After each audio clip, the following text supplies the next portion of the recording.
Hey, welcome to Life in the Leadership Lane. I'm your host, Bruce Waller, where I get to talk to leaders that are making a difference in the workplace and in our communities. What did they do to get started and what are they doing to stay there? And today, oh my goodness, you're in for a treat. We have another special guest. Her name is Nikki Kresse.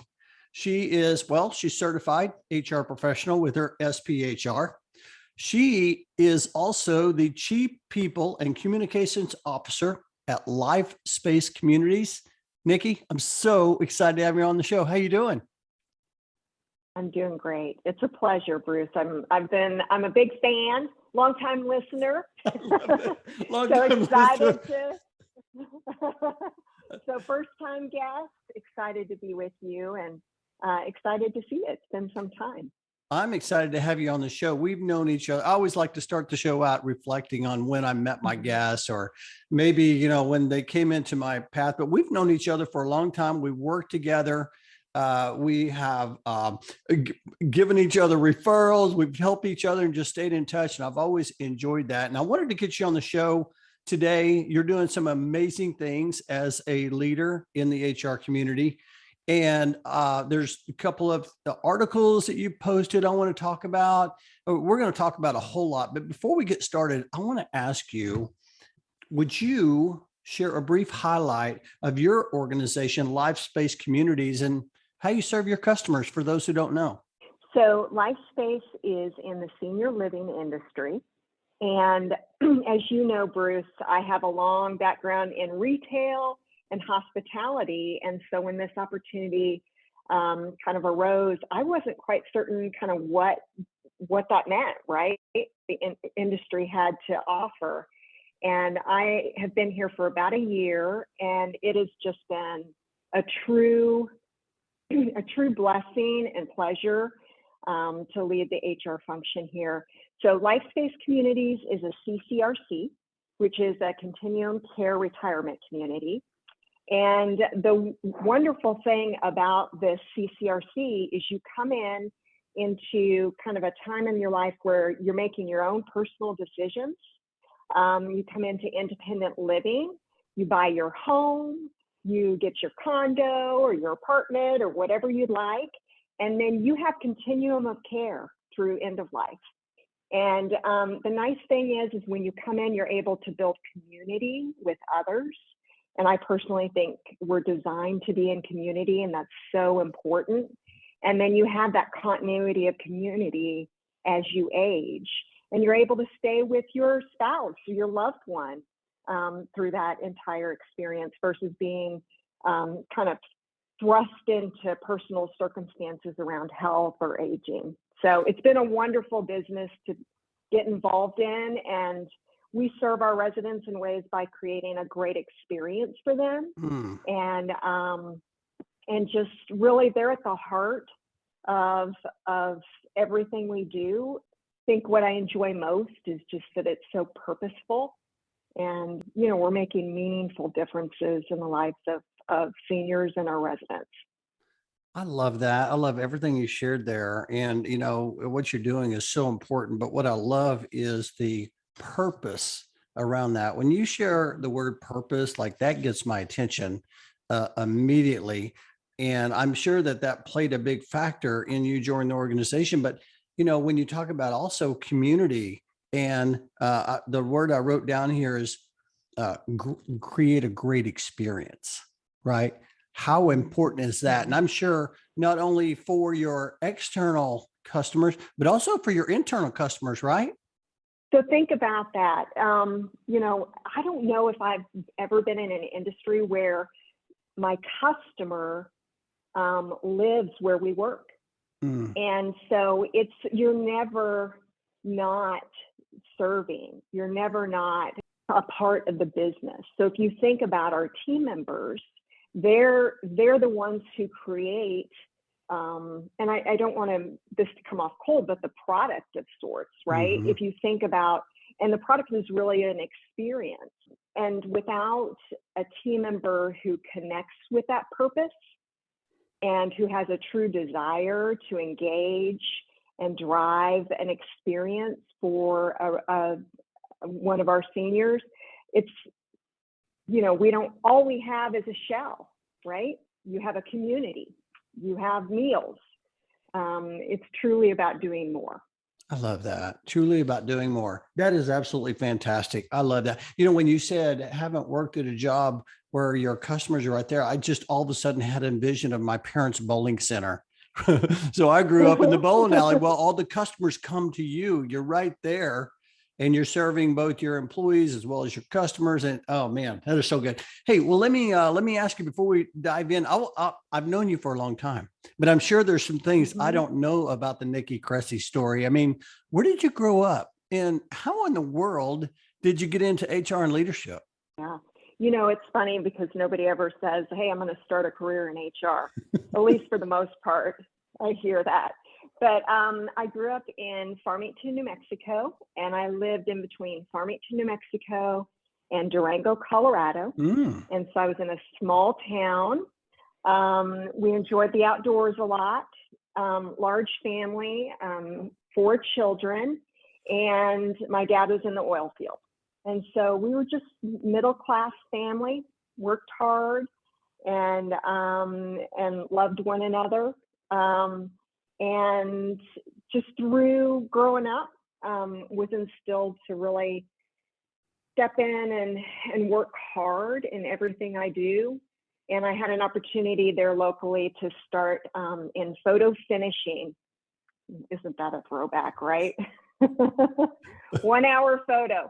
So I actually was in a 1 hour photo shop, and I was working there, and I had an opportunity to, I think I enjoyed the business, and I'm like, I got to get out of this small town. And so I called the regional and I said, man, you got to get me out of here. I want to go anywhere in the United States.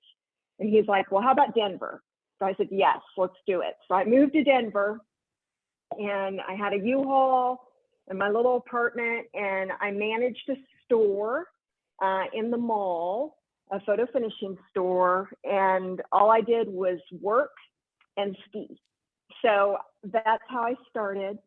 And then I had an opportunity to just connect with different leaders in the business, being there in Denver, and had an opportunity that they saw I was good with people. And they're like, hey, we want you to move to Austin. We have this special project where we need to partner with Kodak and go digital. Digital, what is that?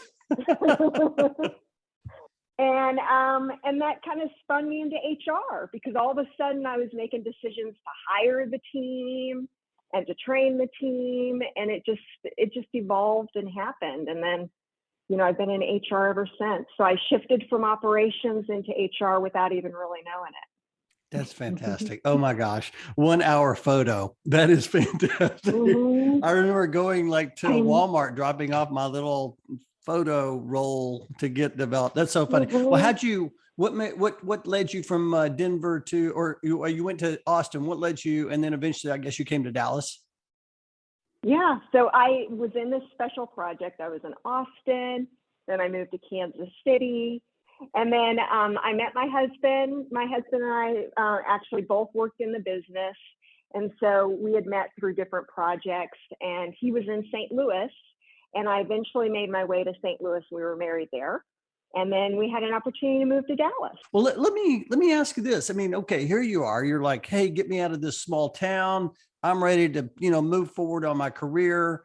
You do all this relocation. And by the way, that's my language. You're talking about moving to all these different places.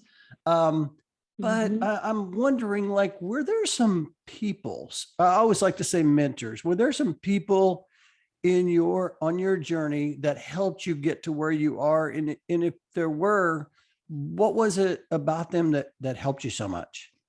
Yeah. So I would say first was my husband. He's been an unconditional support through everything.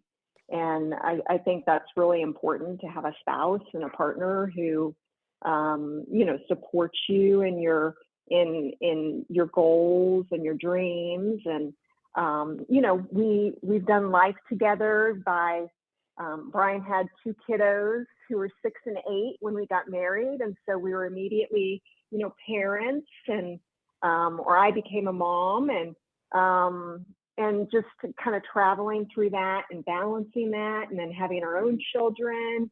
And then, it's just important to have somebody who unconditionally supports you. I love that. So I that's love it. probably first and foremost. Yeah. And then beyond that, so early on in kind of that photo finishing world, a gentleman, Mark Henderleiter, and he's actually down in Houston now. I just really always admired him, and he just had wise counsel. And I always appreciated that he was just so comfortable in his skin. And whenever he showed up, he's this, the same guy, whether you met him kind of off the field or on the field, right? And that really kind of set the tone for what good leadership looks like. And kind of from the perspective of don't sweat the small stuff, just enjoy yourself, enjoy life. And then when I've always been blessed with great bosses. So when I went to Michael's, I worked for Sean Hearn, and he was such a great mentor and leader. And I think he saw more potential in me than I saw in myself. And he just opened doors and provided great opportunities for me to continue to grow and flourish. And then I was at G6 and had a great boss there, Sherry Vidal Brown. And I think the thing that I learned from her is she's a real strategist. And she's really good about kind of, always provoking an opposite point of view. And so we would debate and wrestle with things and be on totally different sides of the fence, but we would always come together in a unified front to create something better than each of our individual parts, which I loved about her. And she was just this eternal learner.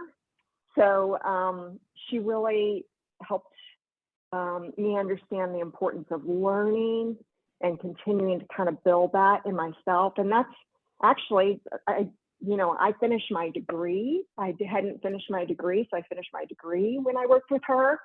I finished 3 certifications. I just became like this learning ball of wax.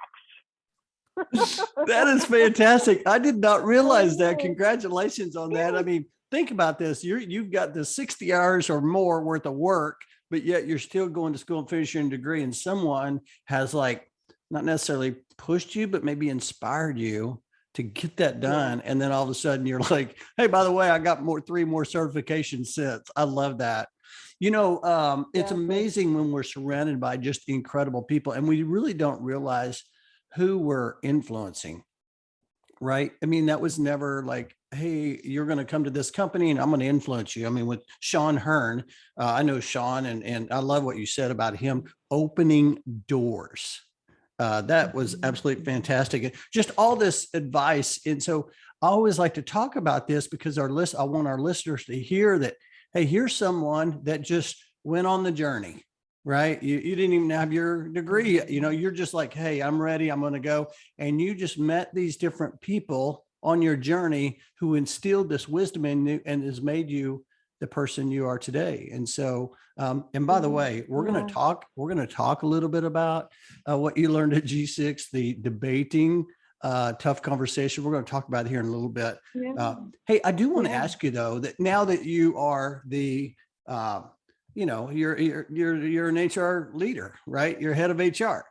Was there a moment when you and you talked about earlier, you shifted over from operations to HR. Was there a moment when you said, you know what? I love what I do. I found my lane in my career, or were there moments? Any thoughts around that? It's funny when you look back, you wonder what was the impetus in each of those situations. And it was just, life is an interesting journey. It's not something you can plot out. You just have to be open and ready to take kind of what presents itself and to step into those spaces when they materialize. I think I really do attribute a lot of kind of finding my purpose to people that I believe were purposed in my life to help point me and direct me and nudge me. And I think, you know, I've always been in leadership roles. So, you know, I was in Denver, I was 21 years old, and I was managing a store with a bunch of people, and I didn't have a clue what I was doing. I've always been in leadership roles, but sometimes you don't quite connect with being a leader. And I think the first time that I really connected with being a leader was when I was at Michael's, and I was moving. I was leading HR for Aaron Brothers and Recollections and Star Wholesale. And I remember just all of a sudden realizing that people are looking to me, right? They're looking to me to make these decisions, and I'm having an impact on what their day in and day out environment is like, and what kind of experience they have here. I'm kind of on stage. And I don't know if I ever realized that before. You know, it's just, sometimes you just kind of run through life. The next time that I found kind of purpose was like 2013 or so.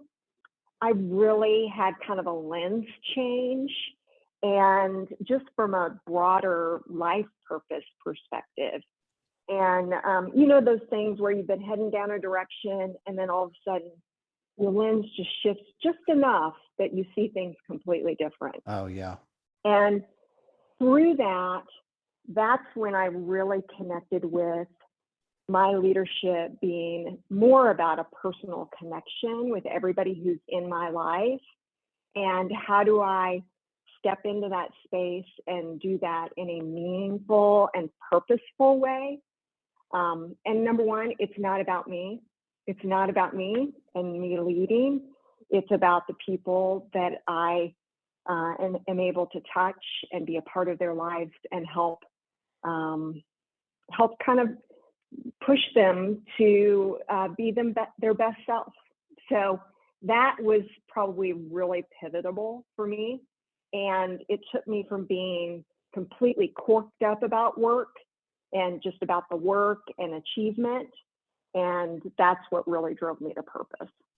Oh my gosh, I have chills. I have chills because I can like feel that moment. And, you know, for me, I've told people before, you know, I was in these leadership roles, whether it was, you know, managing the moving crews or a team in international, but it wasn't until I joined Armstrong in 2004 when a friend of mine said, hey, my banker needs to move his mom. And I helped his mom move, and she needed to move like a couple of boxes in a dresser. I mean, it was nothing, but to the banker, it was everything. Like it took stress, a lot, taking care of his mom. And I just thought to myself, wow, I've always looked at this as just moving boxes. And now all of a sudden it's, you know, you're changing, you know, you're moving lives. And all of a sudden my purpose, all of a sudden I just started connecting. And then life just changed. My career just changed. You know, when you find your lane, the scenery, it just changes. And so I love how you shared that. Hey, I want to talk about leadership 2022. I mean, wow, what a last couple of years. Absolutely incredible. One of the things I wanted to ask you about, I always like to ask all my guests, you know, if someone said, hey, Nikki, what's leadership to you? How would you respond to that? I really think it's about connecting and inspiring. And I think what's really important is it's challenging to lead or lead a team when you don't show up personally as your authentic self, because it's very thin. So the leader I aspire to be is an individual who is connecting and inspiring the team, and again is authentic and isn't fragmented in who they are, again, kind of outside of work versus at work. You have to have that level of leadership integrity that, hey, this is me, and I'm comfortable in my skin, and I really care about you, and I want to connect in that. And only through that can then you start modeling, and becoming a model to others, influencing, coaching, creating great teams and getting good results. People have to feel like that you connect with them. So I think that's really important. I love everything you said there, because I was thinking about so I recently published Life in the Leadership Lane to complement the podcast. And chapter 1 is called You're on the Air. And you used a couple of words there. You said earlier, you said being on stage, which I think that's just absolutely fantastic, because we're always on stage, whether we know it or not. People are watching us. And then you talked about the importance of showing up. And then you've also used the words inspire quite a bit. And so you mentioned something on LinkedIn recently. And so when I asked you to be on the show, I was like, hey, I want to talk about a couple of these things. And one of the things you mentioned was you had a strategic meeting. And it had me curious, because you were talking about 2 words that moved you, right? That you were talking about. And those 2 words were inspire and joy. And then you also talked about how there's power in vulnerability. And I was just wondering, like, do you remember posting that? Do you remember that meeting? And what is that like? Inspire and joy. How do you inspire, right? And then try to get your team to make that like that ripple effect to inspire your entire organization and have that joy. Nothing's original from me. I've learned a lot along the way. So I look to other people who I'm like, wow, I love that about you. I love that you are gifted with that. And I made good friends with a gal who is from Puerto Rico, and she has got so much sass and energy about her. And when I met her and started connecting with her and her husband, and they've become great friends of ours, something I noticed about them is, like, we'd be together, like we being everybody else but them, and they'd walk in the room and they just had this life and energy about them. And I am like, either I need to become Puerto Rican, or I don't know, there's something here, right? So I just love that. And the thing that, like, I just remember thinking, if I want to inspire people in a way that energizes them and brings them joy, and whether it be in just a moment or longer term, I think that's really important. And I thought that was such a cool attribute and gift that I saw exhibited. So I think, as I translate that into the business world, I think that, again, people, they want to have kind of a purpose and a reason to engage and to sign up. And I think inspiration, kind of with that connectedness, is really important. And similar to what I said earlier, it's important to show up as being authentic and connecting with people in a way. I think there's a balance, of first and foremost, leading with compassion, and connecting with people in a way that you can practice empathy while also driving results and accountability.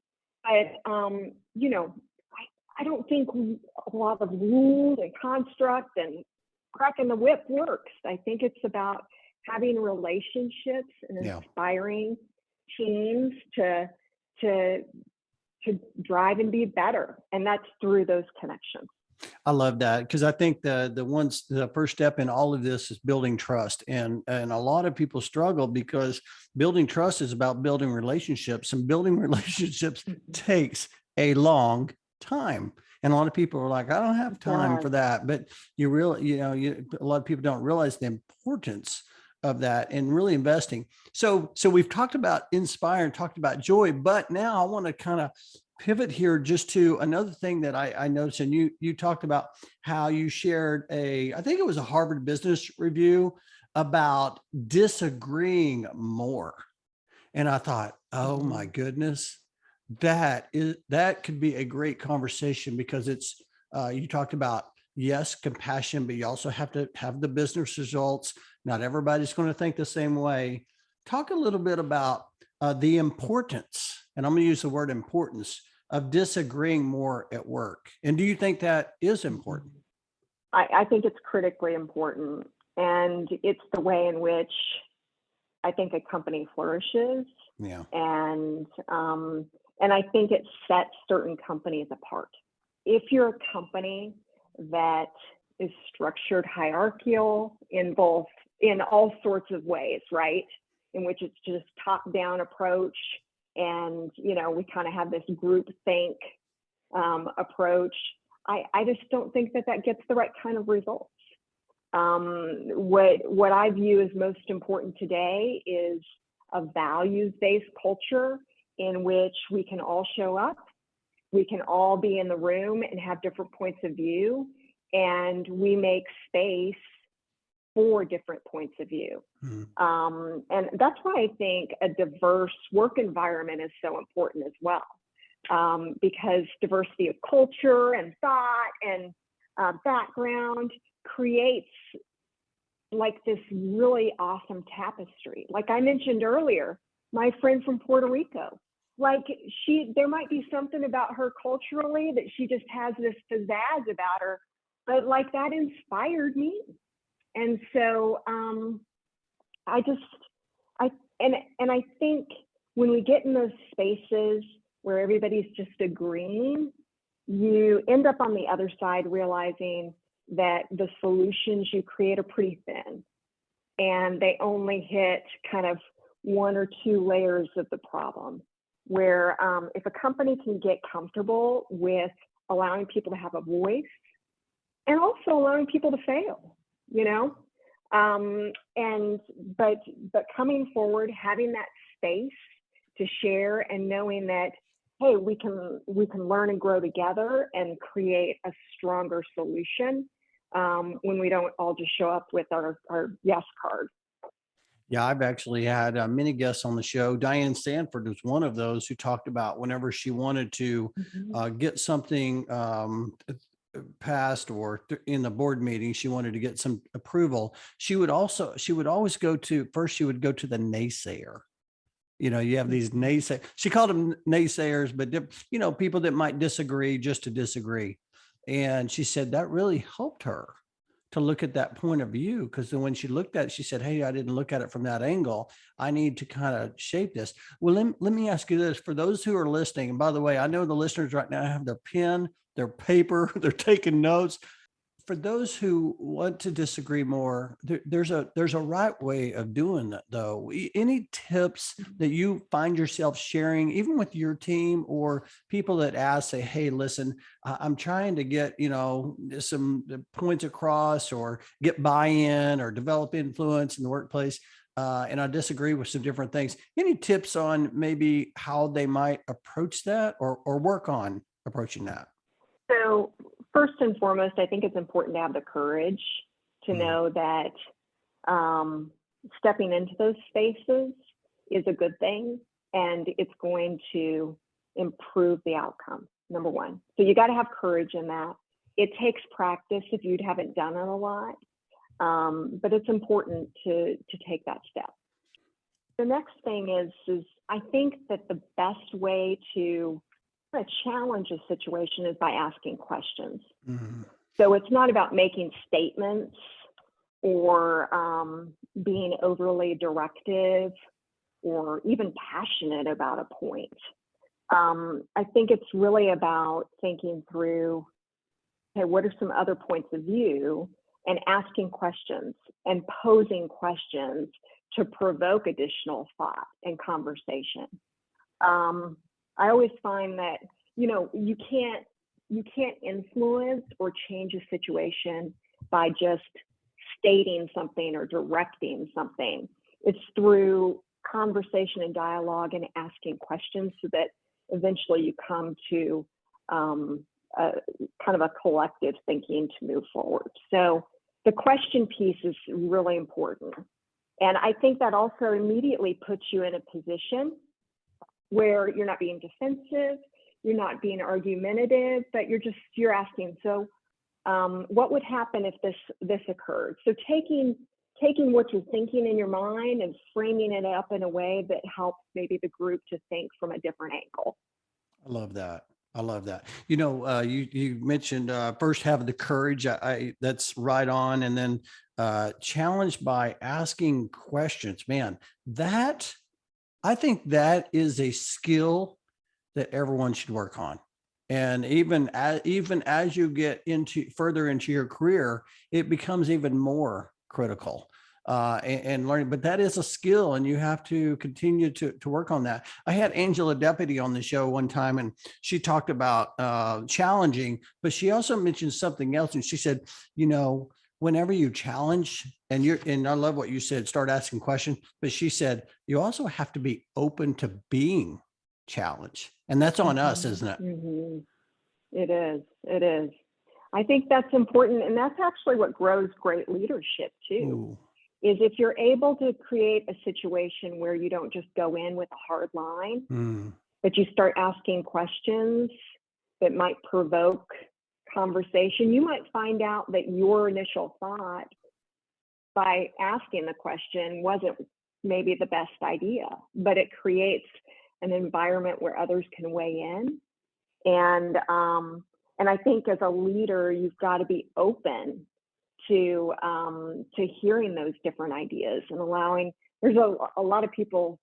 What I've learned as I've grown as a leader and as I've moved into higher levels of position is I'm the furthest from like what's actually happening on the ground.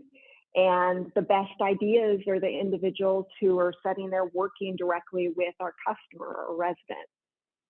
I love that. You know, John Maxwell used to always talk about the importance of walking slowly through the crowd. And that's where he got the most of his learning is when he was down on the front line, walking through the crowd, asking questions, being close to the situation. Because whenever he was up in his executive office, he was the furthest away. And that is so good. Oh my God, this has been so good. Hey, let me ask you this one final question. For those who are listening, they say, hey, I want to be head of HR. I want to continue to be, or to grow in my career. You mentioned that, hey, you got your degree, you went and got your certifications. Any thoughts or tips you might share with someone listening that says, hey, I want to become a leader one day, a higher level leader one day. Any thoughts you might share on what they might work on, general? You know, first of all, I think that each and every individual owns their development and their path. And so what I learned early on is there were certainly people within my life that were enabled my opportunities. But some wise counsel up front was, if you want something, step into gaps. If you see a gap, step in. So you don't have to be deemed a director or deemed a VP, but you can see a gap. And even if there's not a role today, you can not only build your career kind of vertically, but also horizontally in your breadth and scope as you step into spaces that have a need. And it could be something far out of HR, but I would always suggest kind of step into gaps and don't wait for somebody to come to you to like designate you the person. I would also say have conversations with leaders and individuals that could help you in your journey and your career. It's hard to make change and movement if you're kind of in the dark and nobody knows what you aspire to be. It's also hard when when there's an expectation that maybe folks are coming to you asking you what you want to do. So take that initiative and talk to folks. thing that I learned is it's important to not only be connected with people in your organization, but outside of your organization and more broadly in your organization, not just your direct leader, but other leaders, so that you're able to kind of establish just your skills and capabilities more broadly than kind of one-on-one with your direct leader. I love that you shared that, because I heard a guy one time say that everyone should have at least 5 people outside the workplace that they're connected to, that they can talk to about things that they're dealing with on a daily basis. I just now wrote down 3 words, everybody. Look for, well, actually 4 words. Look for the gap. Look for the gap. I love everything. I'm going to be using that. That sounds like a next book title to me. Look for the gap. I was actually talking to someone recently, and they were struggling because they were, all of a sudden there's been some change and they're trying to find their identity. And I said, you know, this may be a great opportunity for you to learn more than anybody else about this area. And that way, when you go into the boardroom, people are going to look to you, and you're going to create incredible value, because there will be a gap here. And I didn't use the word gap, but now I'm going to be using that. That is so good. I appreciate you sharing that. Listen, I told you the time was going to fly by. Let's go to the last part. It's called It's Time to Accelerate. And there's just kind of some fun questions that I want to ask you as we kind of wrap here. First question I always like to ask my guests is, would you rather read a book or listen to a podcast? So, I would probably listen to a podcast, though I do enjoy reading a book. I do it in a lazy way, so through Audible, because I just don't have as much time. I'm like, how do I leverage every bit of time that I have? And so I do love books, but I listen to books versus read. And then the podcasts are wonderful, because I feel like so much is evolving and changing within our world that podcasts seem to be more real time and are running at that pace. So I appreciate the podcast. I like what you said about the podcast being in real time. I hadn't really thought about that. When you just now said that, I was like, man, that's right on, because what happened is I'll be out for a run. I'll listen to a podcast. They'll talk about something. Then that day I'll go share that with someone, and we'll have a conversation about it. That is so good. Oh my gosh. Oh, I knew I was going to learn a lot. Hey, and you talk about being a continuous learner. Podcasts are another one of those ways. So, hey, well, let me ask you this for those listening, when you're not working, and I know you work a lot, when you're not working, what do you do that energizes you? So I love sitting on my, first of all, I love sitting on my back patio. The older I've gotten, the more I know, right? Oh, it's happening, Bruce. You're not supposed to be laughing. Oh, listen, I'm laughing with you because I'm the same way. I love doing the same thing. Happened. So anyway, here's the thing: is I have grown to love the outdoors. Yeah. I told you I grew up in Farmington, New Mexico, and we spent a lot of time in the mountains in Durango, where people vacation today. And I remember, like, I wasn't in for any of it. I was like, I don't like this stuff. But the older I've gotten, the more I appreciate nature and being outside. And it just really centers me and calms me and provides kind of this wonderful peace. And so I think that's what I enjoy about sitting on my patio, is I just look out across the trees, and it's just a nice centering place.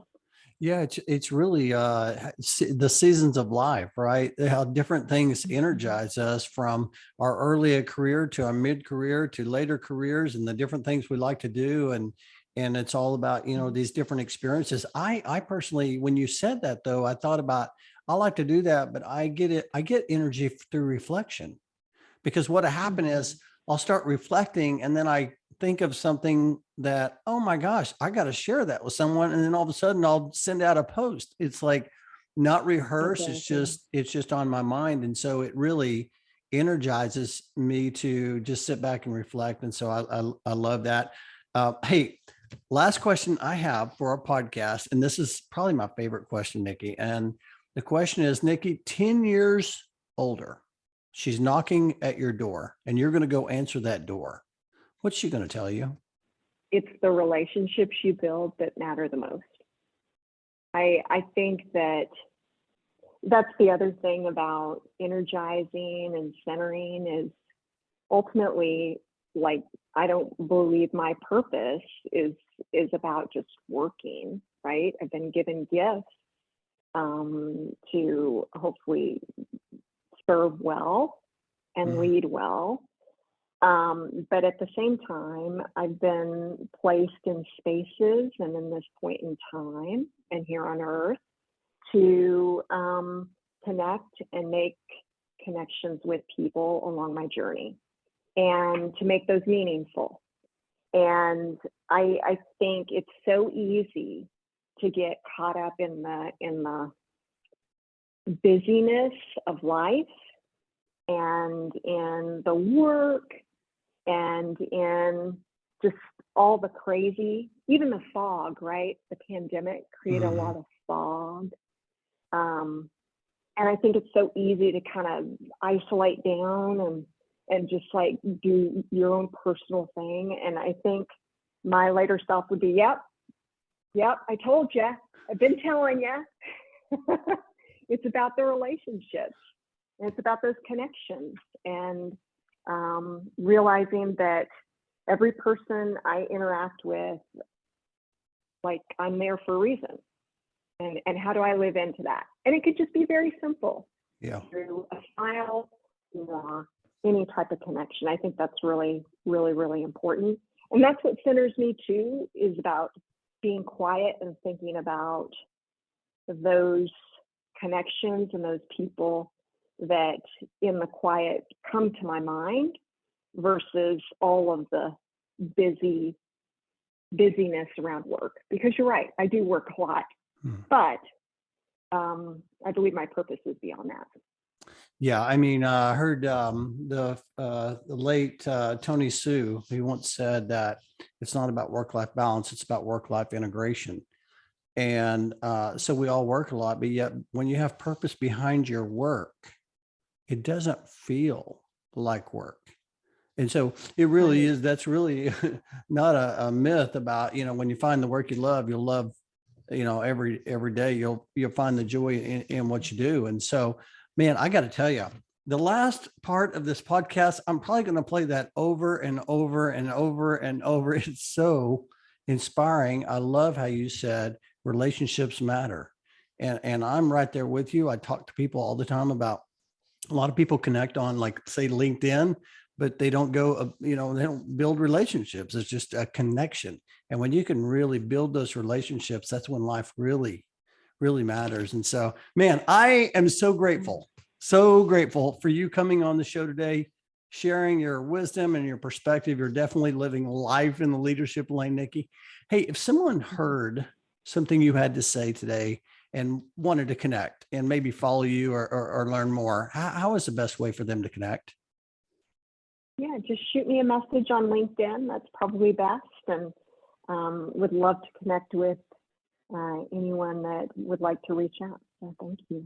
Love it. I will definitely put your link in the show notes. And I always like to say, if you ever connect with a guest, be sure and just put, you heard Nikki on Life and Leadership Lane podcast, and that helps build that relationship from the start, because you know where that's coming from. And so again, I appreciate you so much. I have a page of notes here, and I cannot wait to share this show, and I appreciate your friendship so much, Nikki. Absolutely, Bruce. It's been a pleasure. Awesome. I can't wait to share this. I'll talk to you later. Thank you. Bye-bye.